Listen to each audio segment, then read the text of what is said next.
Hello friend, આજે તો અમારે ત્યાં બહુ જ વરસાદ પડે છે.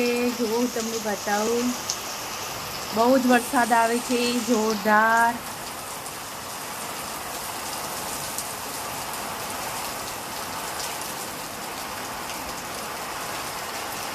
કેવો વરસાદ પડે તમે જો, પવન બી છે ને વરસાદ બંને સાથે છે અને જોરદાર વરસાદ પડે છે અમારા અહીંયા.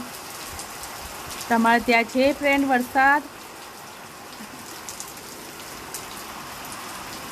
જોવો છો કેવું જાય. તડકો બી છે તો બી વરસાદ પડે છે, જે તડકો બી છે એમ. બહુ જ વરસાદ, ઠંડુ એકદમ ઠંડુ વાતાવરણ થઈ ગયું છે. 2 દિવસથી ગરમી બહુ જ પડતી હતી, તો અત્યારે એકદમ ઠંડુ બરફ જેવું વાતાવરણ થઈ ગયું છે અને એટલું મજા, મતલબ આમ વાતાવરણ એકદમ બહુ જ મસ્ત લાગે છે. મન ખુશ થઈ જાય એવું વાતાવરણ થઈ ગયું છે. ચોમાસાનો અહેસાસ થવા લાગ્યો એવું લાગે છે જાણે ચોમાસું આવી ગયું. ઉનાળા પહેલાં ચોમાસું આવી ગયું એવું લાગે છે. બહુ જ વરસાદ છે અહીંયા. અમારી સોસાયટી છે